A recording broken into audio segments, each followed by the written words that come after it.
تو یہ بہت غیر معمولی جو ہے غزوہ تھا، غزوہ احزاب. اسی لیے اس غزوے کے بعد اس حوالے سے اللہ تعالیٰ نے اپنی کمنٹری ارشاد فرمائی، وہ سورۃ الاحزاب میں آئی، اور اسی نسبت سے اس کا نام سورۃ الاحزاب ہے.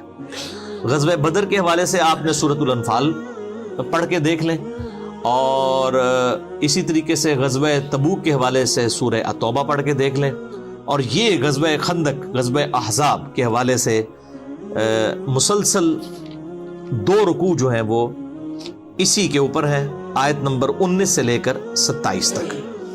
تو اس کا پس منظر بھی آپ سمجھ لیں کہ غزوہ احد میں مسلمانوں کی جو 3 ہجری کے اندر واضح جو فتح تھی وہ شکست میں بدل گئی، صرف چند لوگوں کے ڈسپلن لوز کرنے کی وجہ سے، اور اس کی وجہ سے تھوڑا سا کافروں کو حوصلہ پیدا ہو گیا. لیکن نبی صلی اللہ علیہ وآلہ وسلم نے فوراً ہی اس کو اوور کم کر لیا، اور غزوہ احد سے جب واپس جا رہے تھے ابو سفیان اور اس کی پارٹی کے لوگ، اس وقت تک وہ مسلمان نہیں ہوئے تھے، تو آپ صلی اللہ علیہ وآلہ وسلم نے اصحاب رسول کو پیچھا کرنے کے لیے بھی بھیجا تاکہ ان کے اوپر ڈیٹرنس قائم رہے.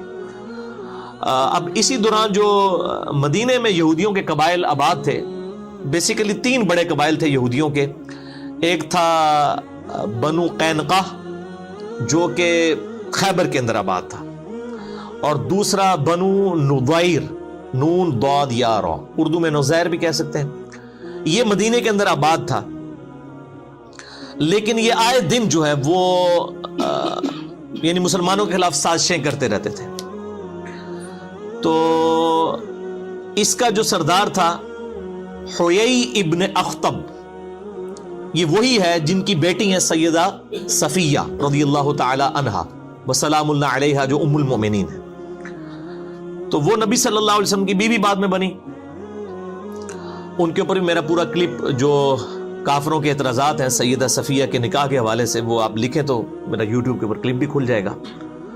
تو حیی ابن اخطب جو ہے بنو نزیر کا سردار تھا، یہ آئے دن مسلمانوں کو یعنی آپ کہیں کہ کچھ نہ کچھ انگیج کر کے رکھتے تھے، سازشیں کرتے رہتے تھے. تو آپ صلی اللہ علیہ وآلہ وسلم نے ایز اے لاسٹ ریزارٹ ان کو پہلے تو سمجھایا کہ ایک طرف تم نے جو ہے میثاق مدینہ کیا ہوا ہے، اوپر سے جو ہے تم اندر سے ہی مسلمانوں کی جڑیں کاٹ رہے ہو. الٹیمیٹلی آپ صلی اللہ علیہ وآلہ وسلم نے باقی لوگوں سے، باقی قبیلوں سے جو معاہدے تھے ان کے ساتھ ڈسکشن کرنے کے بعد ان کو جو ہے وہ شہر بدر کر دیا، مدینہ شریف سے نکال دیا. اب یہ بھی جا کے خیبر کے یہودیوں کے ساتھ، بنو قینقاع کے ساتھ جا کے آباد ہو گئے. اور تیسرا قبیلہ جو تھا وہ بنو قریظہ تھا، اور وہ مدینے کے اندر ہی آباد تھا. ان کے ساتھ مسلمانوں کا معاہدہ تھا اور وہ اس معاہدے کی پاسداری بھی کیا کرتے تھے. ان کو مدینے سے نہیں نکالا گیا.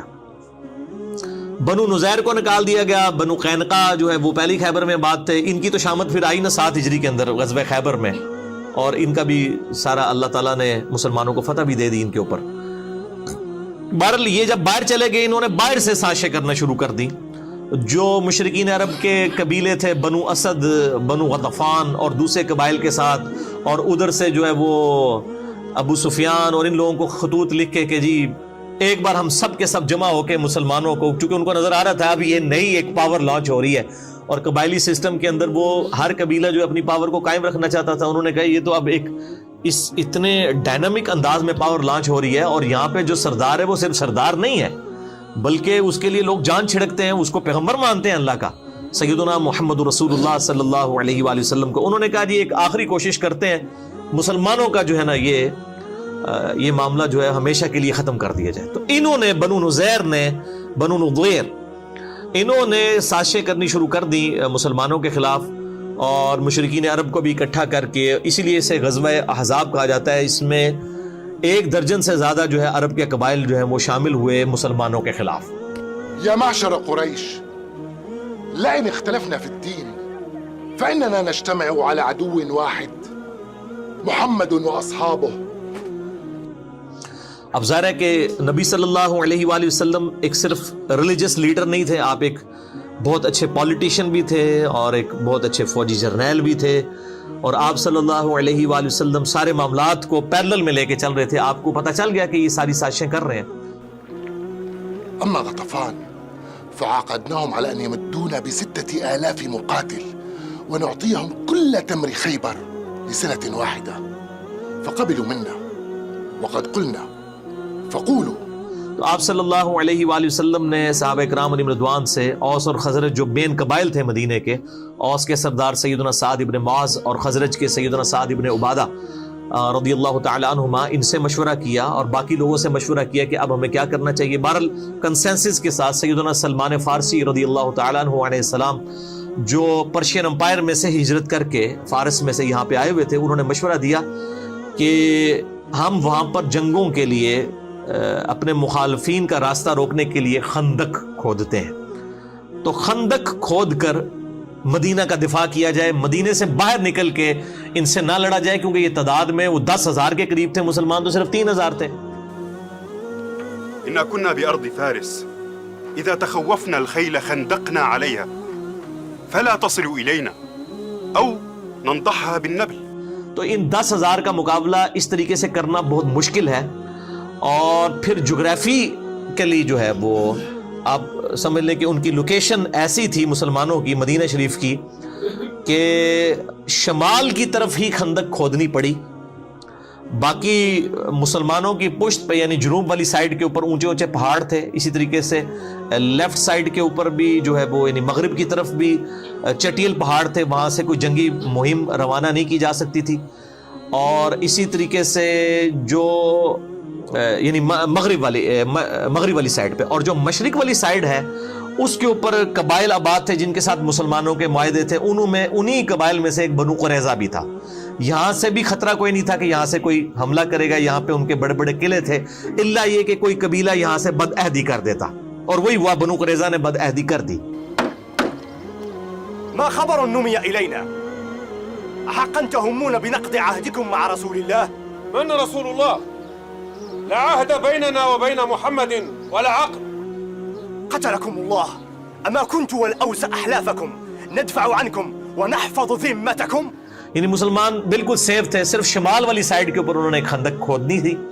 اور اس حوالے سے آپ نے یہ پورا نقشہ اگر وغیرہ دیکھنا ہو تو جو مولانا مودودی رحمہ اللہ تعالیٰ نے تفہیم القرآن لکھی ہے وہ کمال ہے. انہوں نے ساتھ ساتھ ساری چیزیں یہ اس کانٹیکسٹ میں بیان کی ہیں. اور اگر آپ نے پریکٹیکلی چیز دیکھنی ہے تو عمر سیریز دیکھیں. میں بار بار کہتا ہوں قطر والوں نے اتنا بڑا کام کر دیا ہے کہ پوری اسلامک ریولوشن نبی صلی اللہ علیہ وآلہ وسلم کے اعلان نبوت سے 6 سال قبل سے سٹارٹ کر کے سیدنا عمر رضی اللہ تعالیٰ عنہ علیہ السلام کو سینٹرڈ کرتے ہوئے رومن اور پرشین امپائر کے گرنے تک ٹل سیدنا عمر کی شہادت تک، یہ پوری ویڈیو ریکارڈنگ 30 ایک ساتھ میں عمر سیریز انگلش سب ٹائٹل کے ساتھ آ چکی ہے. بلکہ ایک ادھ کلپ ہم نے جو ہے وہ اردو میں بھی اس کو سب ٹائٹل کے ساتھ چڑھایا تھا. یوٹیوب والے تو اس کو بین کر دیتے ہیں کاپی رائٹس کی وجہ سے. باقی فیس بک پہ الحمدللہ ملینز آف پیپل تک وہ ہمارا کلپ پہنچا ہے. اور وہ ایک واقعہ سیدنا عمر کی زندگی کا ہم نے اس میں جو ہے وہ اسی میں سے فلم میں سے نکالا تھا.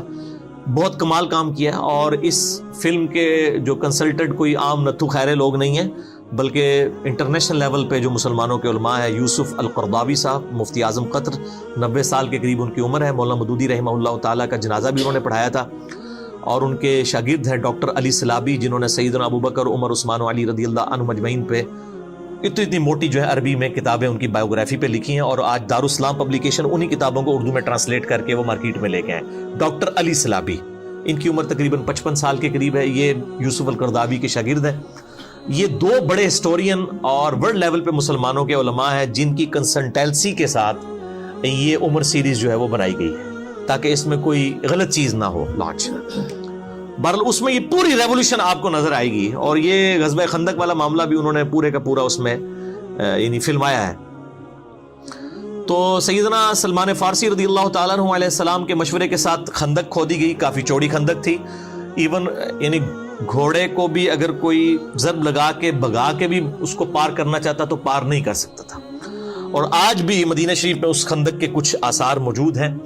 جو لوگ یعنی مدینہ شریف کی ہسٹوریکل جگہوں کا وزٹ کرنا چاہتے ہیں، وہ مسجد نبوی کے باہر ٹیکسی ڈرائیورز کھڑے ہوتے ہیں، وہ آپ کو ان جگہوں کے اوپر لے جاتے ہیں. ابھی بھی اس خندق کے کچھ آثار باقی ہیں.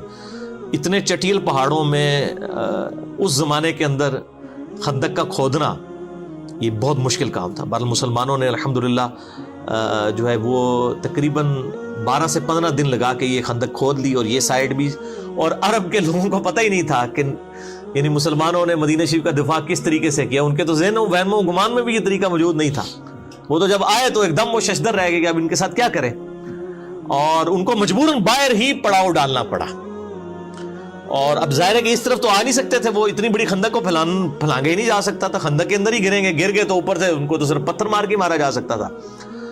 تو تقریباً 25 دن تک انہوں نے پڑاؤ کیا، اور سخت سردیاں تھیں، اور پھر آپ کو پتہ ہے سردیاں ہوں ریگستانی علاقے کی تو رات کے وقت تو لگ پتہ جانا ہے جنہوں کے اندر ہے.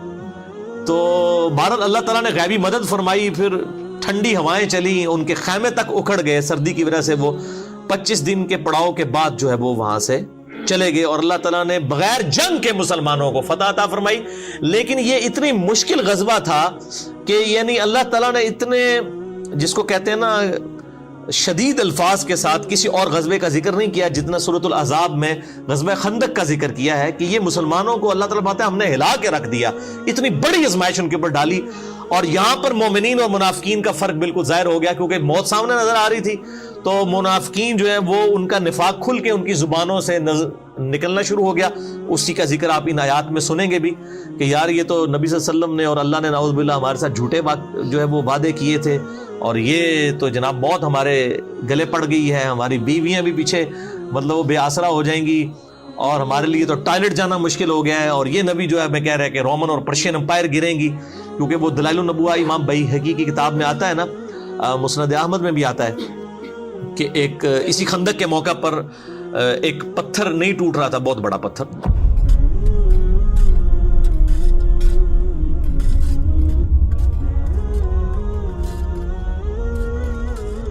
غلظت علي هذه الصخرة فلا يبلغ منها هذا المعول. قد سمعك رسول الله يا سلمان. تو نبی صلی اللہ علیہ وسلم کو آ کے شکایت کی گئی، تو آپ صلی اللہ علیہ وسلم نے اس پہ 3 دفعہ کدال مارا اور وہ ریزہ ریزہ ہو گیا. پہلی دفعہ جب کدال مارا تو آپ صلی اللہ علیہ وآلہ وسلم کے لیے ایک روشنی ظاہر ہوئی، صحابہ نے نہیں وہ دیکھی، یعنی آپ صلی اللہ علیہ وسلم کو ظاہر ہوئی. پھر دوسری دفعہ، تیسری دفعہ، پھر آپ صلی اللہ علیہ وآلہ وسلم نے فرمایا کہ 3 دفعہ روشنی میرے لیے ظاہر ہوئی، ہر دفعہ جو میں نے کدال مارا پہلی دفعہ اللہ تعالیٰ نے مجھے رومن امپائر عطا فرما دی.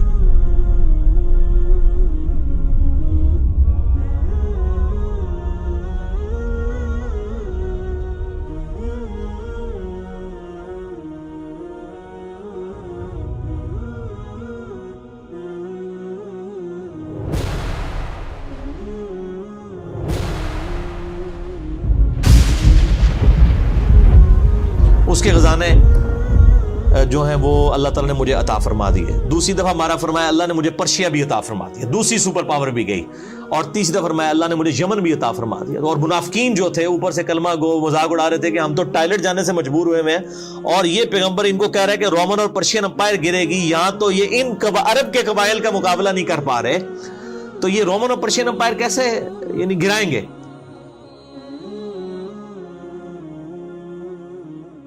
ابشروا واصبروا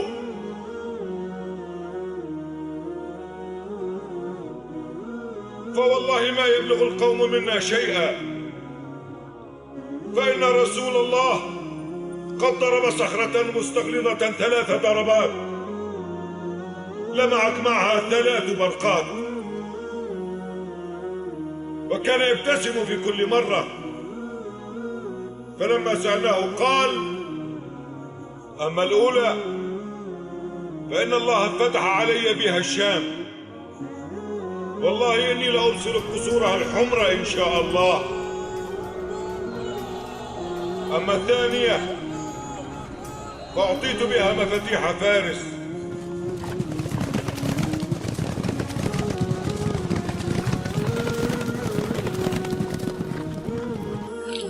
أخيرا الحيرة.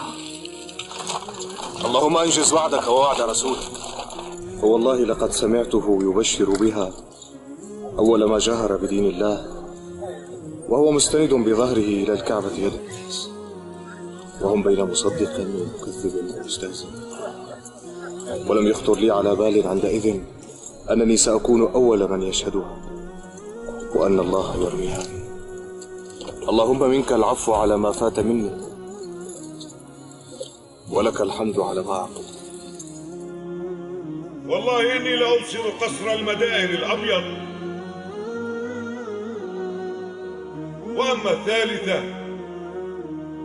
فأعطيت بها مفاتيح اليمن والله إني لأبصر أبواب صنعاء من مكاني هذا، فإن كنتم مؤمنين حقا وصدقتم رسولكم فما يغركم اليوم ما تلقون، وقد علمتم علم اليقين ما جعل الله لكم في قابل الأيام. صدق عمر والله لقد كان الذي قال. حالانکہ یہ 5 ہجری کا واقعہ ہے، 12 سال کے اندر رومن اور پرشین امپائر گر گئی تھی. یہ اللہ تعالیٰ کی ایک غیر معمولی مدد تھی نبی صلی اللہ علیہ وآلہ وسلم اور آپ کے جانثار صحابہ کرام علیہم رضوان کے ساتھ. تو بہرحال اس خندق کو کراس نہیں کر سکتا تھا. بہرحال ایک شخص تھا عمر ابن عبد ود، یہ عرب کا ایک مشہور جو سمجھ لیں کہ آپ جنگجو انسان تھا. اس کے بارے میں مشہور تھا کہ یہ 100 آدمیوں سے اکیلا لڑ سکتا ہے، اتنی تیز یہ تلوار چلاتا تھا، اور یہ کسی میدان جنگ میں کبھی اس کو مات نہیں ہوئی تھی. جب بھی کسی سے لڑا اس نے اس کو قتل کیا. اور یہ یعنی 90 سال اس وقت اس کی عمر ہو چکی ہوئی تھی. یہ بھی مشرکین عرب کی طرف سے مسلمانوں کے لیے کے خلاف لڑنے کے لیے آیا. اس نے جو ہے وہ اپنے گھوڑے کو جو ہے وہ ایڑی لگائی اور خندق پھلانگ کے دوسری طرف آ گیا.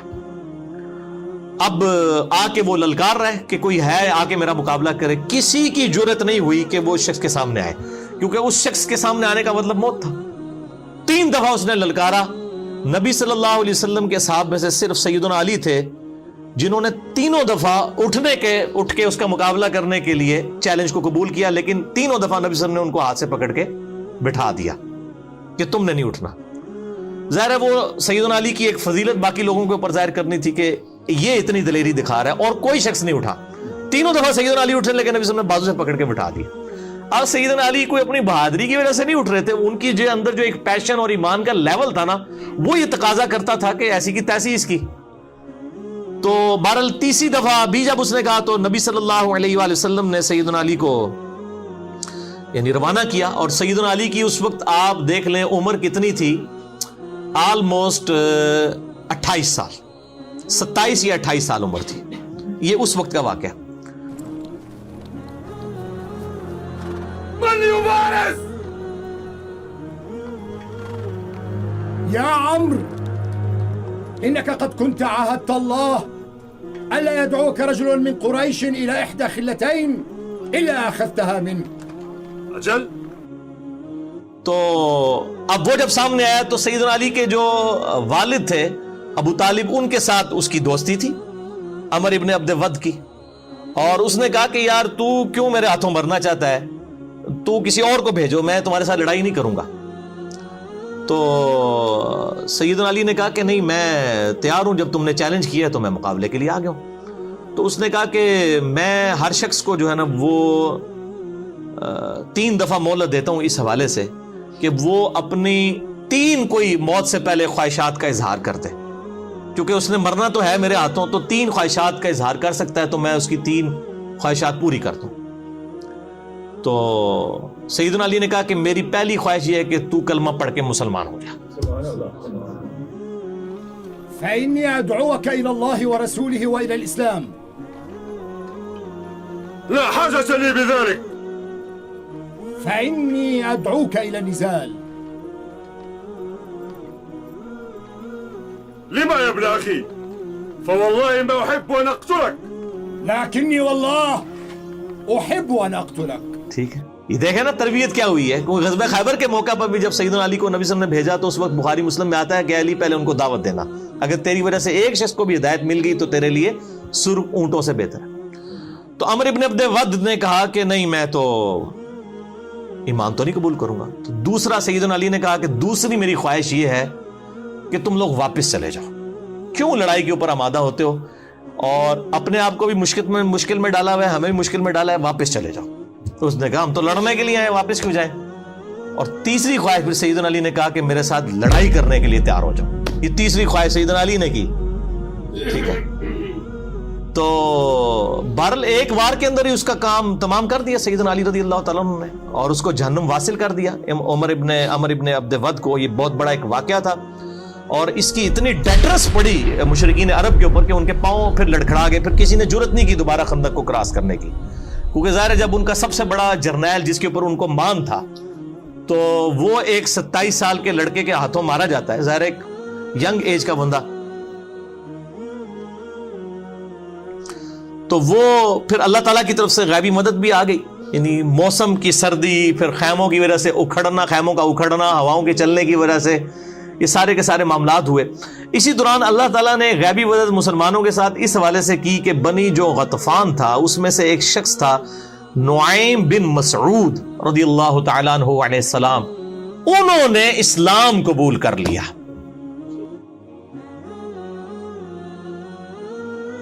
من الرجل؟ نعيم بن مسعود من غطفان.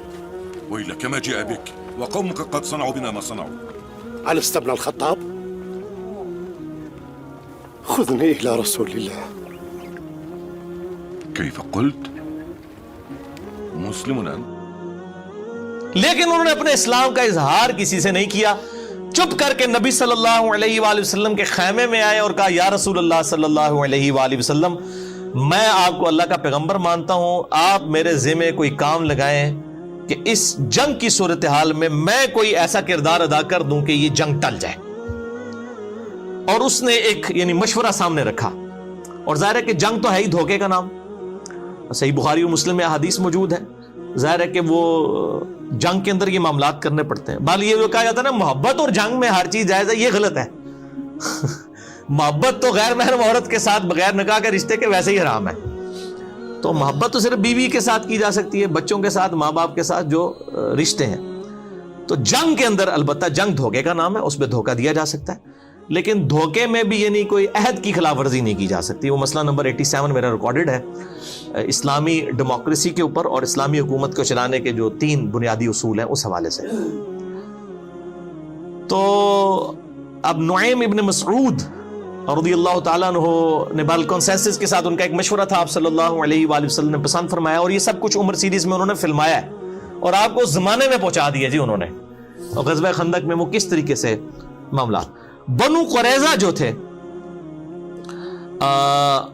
ان کو جو ہے وہ مشرکین عرب نے اور یہودیوں نے مل کے کہا کہ بھئی ہم نے جنگ تو جیتی جانی ہے، تو تم لوگ جو ہے نا ہمارا ساتھ دو اور نبی صلی اللہ علیہ وسلم کے ساتھ بد عہدی کرو، اس طرح سے ہمیں انٹر ہونے دو تاکہ جو ہے وہ ہم ان کو ختم کریں، اس کے بعد مدینے کے حاکم تم بن جاؤ گے. انہوں نے جو ہے وہ بد عہدی کر دی مسلمانوں کے ساتھ. اور ظاہر ہے یہ سیدھی سیدھی مسلمانوں کی موت تھی ان کا بد عہدی کرنا، کیونکہ پھر تو وہاں سے کافر جب انٹر ہو جاتے تو مسلمان اس کے لیے تیار ہی نہیں تھے. یعنی یہ سائیڈ تھی آپ سمجھ لیں مشرق والی، شمال کی طرف خندق کھودی ہوئی تھی، مشرق کی طرف بنو قریظہ اور باقی قبائل تھے، اور مغرب والی سائیڈ کے اوپر اور پیچھے جنوب اس طرف چٹیل پہاڑ تھے، یہاں سے تو خطرہ نہیں تھا. بنو قریظہ کی بد عہدی جو ہے نبی صلی اللہ علیہ وآلہ وسلم تک خبر پہنچ گئی کہ یہ تو مطلب اندر خانے کچھ کر رہے ہیں. آپ صلی اللہ علیہ وآلہ وسلم نے جو ہے وہ سعد ابن عبادہ کو اور کچھ اور لوگوں کو، ابو عبیدہ ابن جرح کو، ان لوگوں کو بھیجا کہ جا کے یہ یعنی تحقیق کرو.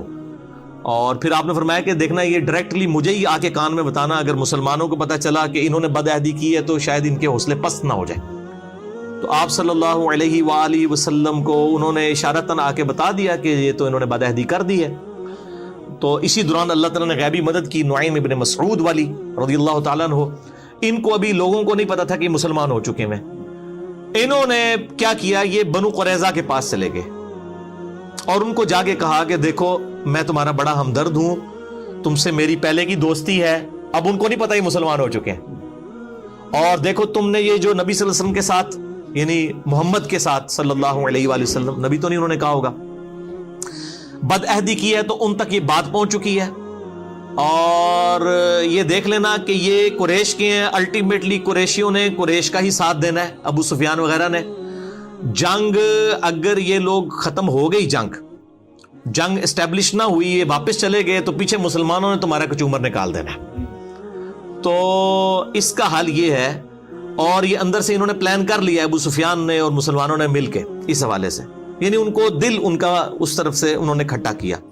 تو اس کا حل یہ ہے کہ تم جو ہے وہ مشرکین عرب سے یہ کہو کہ اپنے 8-10 جو سردار ہیں نا وہ ہمارے حوالے کرو رہن کے طور پر. فلا تقاتلوا مع القوم حتى تأخذوا منهم رهنا من أشرافهم يكونون بأيديكم ثقة لكم على أن تقاتلوا معهم محمدا حتى تناجزوه. قد أشرت بالرأي. کیونکہ کل کو تم لوگ تو چلے جاؤ گے, مسلمانوں نے پیچھے ہمارا چومر نکال دینا ہے, کیونکہ ہماری بد عہدی کی خبر پہنچ چکی ہے, اور بد عہدی کے اوپر ظاہر ہے کہ نہیں چھوڑا جائے گا. اس وقت تو قبائل کی سیدھی سیدھی موت تھی, کیونکہ دونوں میں سے ایک کی موت ہو سکتی تھی نا بد عہدی کی وجہ سے. تو انہوں نے مشورہ پسند کیا, اور ادھر اسی نعیم ابن مسعود نے جا کے مشرکین عرب سے کہہ دیا کہ بھائی یہ دھیان رکھنا, تم یہ بنو قریظہ کے لوگ جو ہیں تمہارے سردار, یہ نہ ہو کہ تم سے کوئی مانگ لے. انہوں نے اندر خانے محمد صلی اللہ علیہ وسلم سے پہلے ہی معاہدہ کیا تھا, یہ تمہیں اوپر سے کہہ رہے ہیں ہم عہد کی پاسداری توڑ دیں گے. اندر سے یہ نبی صلی اللہ علیہ وسلم کے ساتھ ملے ہوئے ہیں, اور یہ جو ہے گارنٹی کے طور پہ تم سے 8-10 سردار تمہارے مانگیں گے, تاکہ ان سرداروں کو نبی صلی اللہ علیہ وسلم کے حوالے کر کے اپنے اس عہد کی پاسداری کا یقین دلا دیں کہ ہم نے عہد نہیں توڑا. دونوں طرف انہوں نے ڈیفرنٹ ورژن دیے. بس وہی ہوا جناب, وہ جب پہنچے وہاں پہ سردار مانگنے کے لیے تو وہ انہوں نے کہا لو جی یہ تو گل بالکل صحیح نکلی ہے.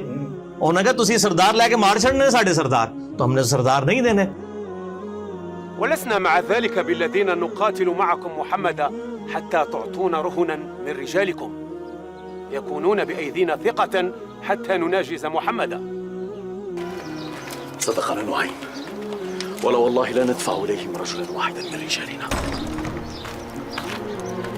الآن ثبت لنا صدق نعيم بن مسعود. لا والله لا نقاتل معهم حتى يعطون رهنا. اس کی وجہ سے ان کی آپس میں کنفیوژن ہوئی, اور وہ بنو قریظہ والا معاملہ جو ہے وہ ٹھپ ہو گیا. ان کو پتہ چل گیا کہ یار یہ تو مطلب واقعی تو چلے جائیں گے, پیچھے ہماری شامت آ جائے گی. اور اسی دوران پھر دوسری غیبی مدد آئی, جو سردیوں میں ٹھنڈی ہوائیں چلیں اور ان کے خیمے اکھڑ گئے, اور ظاہر ہے کہ ان کے پاس جو راشن تھا وہ بھی ختم ہونا شروع ہو گیا. بل مسلمان بھی بہت تکلیف سے گزر رہے تھے, ان تکلیف کا ذکر ابھی ان آیات کے اندر آئے گا. تو آپ حیران ہوں گے کہ مسلمانوں کو کس لیول تک آزمایا گیا. بہرحال الٹیمیٹلی اللہ تعالیٰ نے مسلمانوں کو اس حوالے سے سرخرو کیا. اور بخاری اور مسلم میں حدیث آتی ہے, جب وہ واپس چلے گئے تو نبی صلی اللہ علیہ وسلم اپنی زرہ اتارنے لگے تو سیدنا جبرائیل علیہ السلام آ گئے انسانی شکل میں. انہوں نے کہا یا رسول اللہ وہی تو فرشتوں نے اپنی زرہیں نہیں اتاری ہیں, آپ نے کیوں اپنی زرہ اتار دی ہے؟ بنو قریظہ سے بد عہدی کا بدلہ لینا ہے, کیونکہ وہ تو مسلمانوں کو مروانے لگے تھے, یہودیوں کا قبیلہ.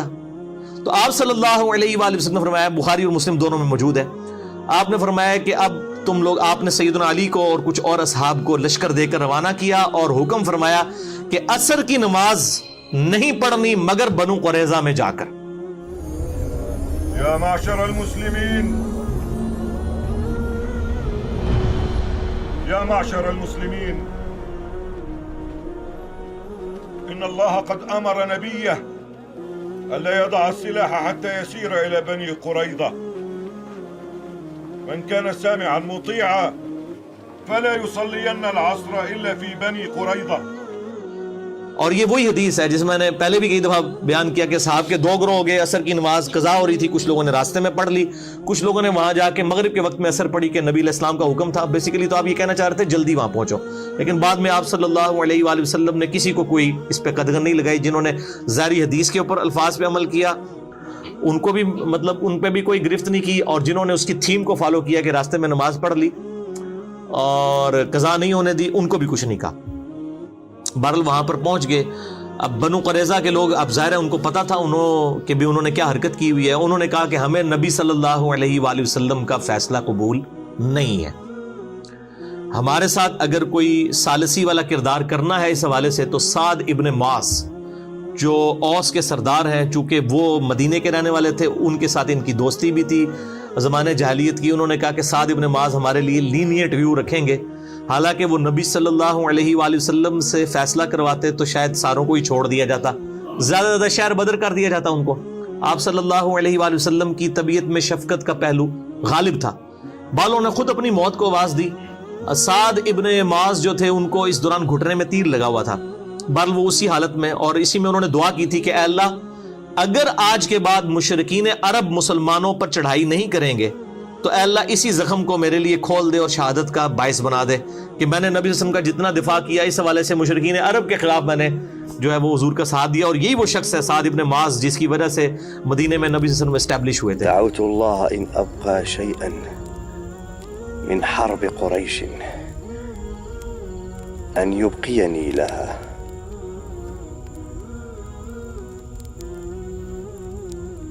وإن كان الله قد وضعه الحرب بيننا وبينهم أن يجعلها لي شهادة. اور بعد میں ان کا زخم بھی وہ گھٹنے کا کھل گیا اور وہ شہید ہو گئے اسی زخم میں. اسی گھٹنے کی تکلیف میں ہی وہ وہاں پر گئے اور انہوں نے پھر کہا کہ تمہیں میرا فیصلہ قبول ہے تو پھر میرا فیصلہ یہ ہے کہ جو تم میں سے جوان لوگ ہیں اور یعنی مرد، ان سب کو قتل کیا جائے گا بد عہدی کی سزا میں، کیونکہ تورات کے اندر بھی بد عہدی کی سزا یہی لکھی ہوئی ہے. بد عہدی کا مطلب یہ ہے کہ آپ مسلمان قتل ہو جاتے ہیں نا اس کے بدلے میں، تو اب ان کو بھی اس مقابلے میں قتل ہونا چاہیے کہ انہوں نے مسلمانوں کے قتل کے فتوے جاری کر دیے اس حوالے سے کہ بد عہدی کی.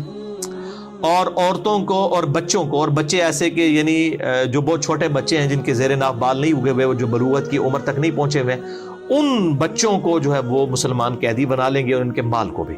اور اس کو پھر قرآن پاک میں اللہ تعالیٰ نے سورۃ الاحزاب کے اندر انڈورس بھی کر دیا. تو بہرحال مطلب وہ ہزاروں یہودی ایک دن کے اندر قتل کیے گئے، ان کو بد عہدی کی سزا ملی.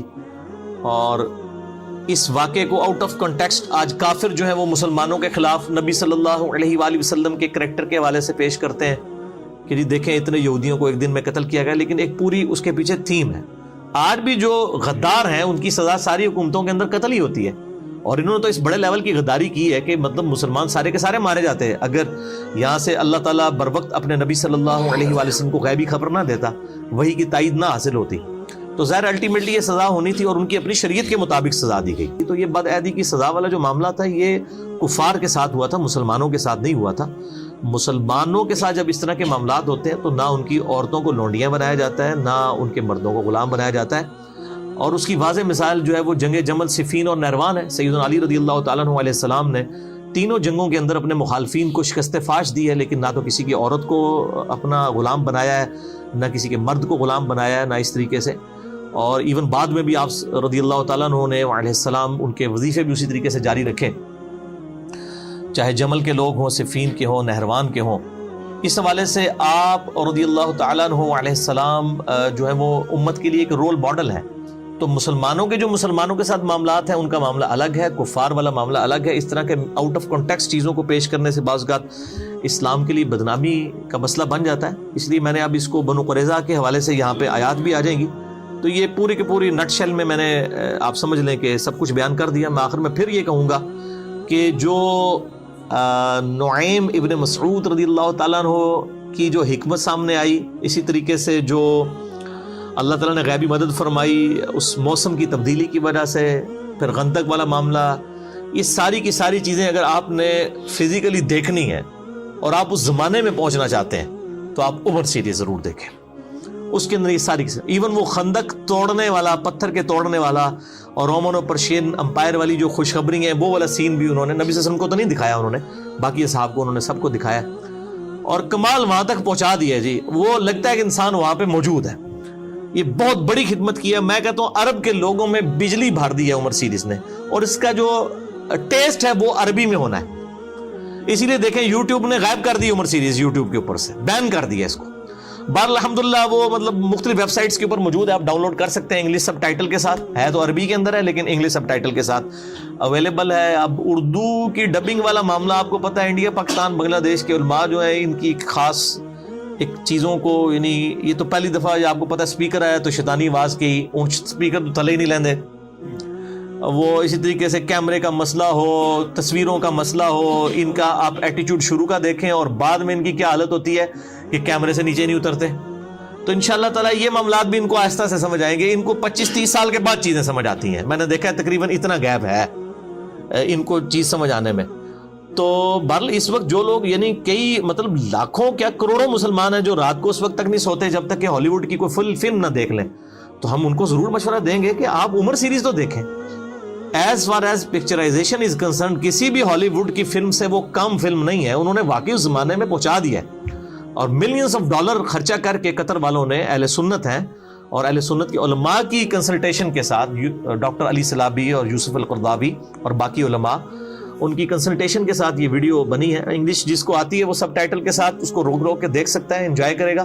آپ عربی بھی آپ کی بڑی امپروو ہوگی، اور عربی بھی انہوں نے وہ قرآنک عربی جو ہے وہ بادیہ نشین عربک والوں کی عربی استعمال کی ہے، وہ آپ کو ٹیسٹ فیل ہوتا ہے، آپ کو لگتا ہے آپ قرآنک عربی سن رہے ہیں.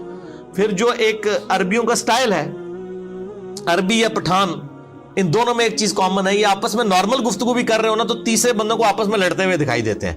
یہ ان کا نیچرل سٹائل ہے گفتگو کرنے کا. ابھی آپ عربی دیکھیں نا، بڑا تیز تیز اونچی آواز میں بولنا، حالانکہ وہ نارمل گفتگو کر رہے ہوتے ہیں. اس طرح ہمارے جو KPK کے جو لوگ ہیں ان کو بھی آپ دیکھیں گے تو انہوں نے وہی کلچر اڈاپٹ کیا ہے.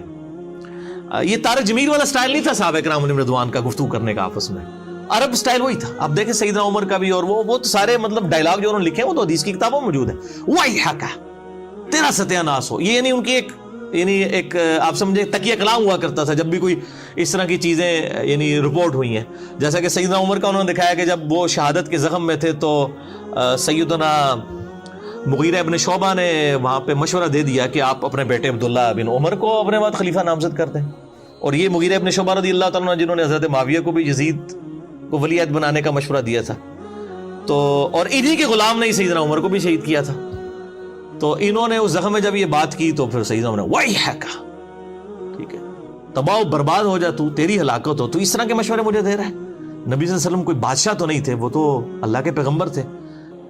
أدلك عليه يا أمير المؤمنين، استخلف ولدك عبد الله بن عمر. قاتلك الله، والله ما أردت الله بهذا.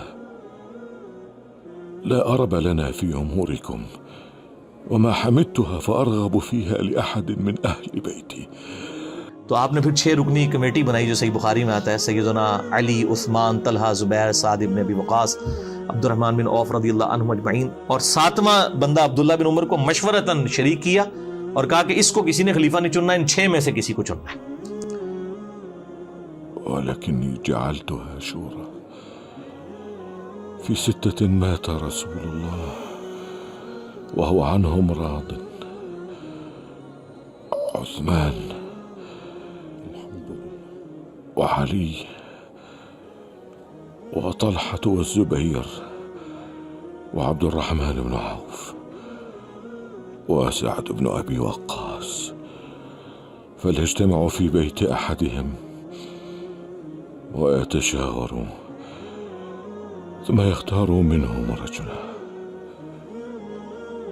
بہرحال یہ ایک پوری ڈیٹیل، یہ ساری چیزیں جو ہیں وہ عمر سیریز کے اندر انہوں نے فلمائی ہوئی ہیں، جسے شوق ہے تو ضرور دیکھیں. أيما رجل منكم ولي هذا الأمر فليتق الله ولا يحمل قومه على رقاب المسلمين. أوصيه بالمهاجرين الأولين خيرا أن يعرف لهم سابقتهم، وأوصيه بالأنصار خيرا فيقبل من محسنهم ويتجاوز عن مسيئهم، وأوصيه بأهل الأمصار خيرا فإنهم ردء العدو وجبات الفيء.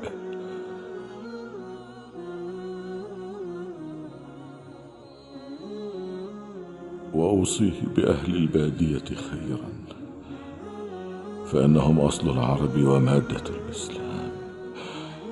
وأوصيه بأهل الذمة خيرا أن يقاتل من ورائهم ولا يكلفهم فوق طاقتهم.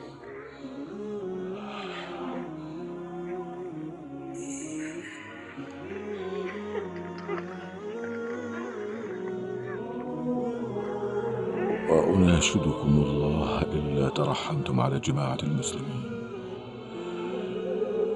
فأجللتم كبيرهم ورحمتم صغيرهم ووقرتم عالمهم، ولا تضربوهم فيذلوا ولا تستأثروا عليهم بالفيء فيغضبوا،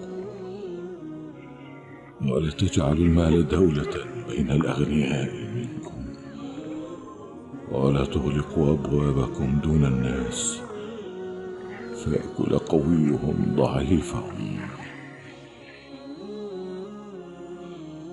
هذه وصيتي إلى من يخلفني، وأشهد الله عليه.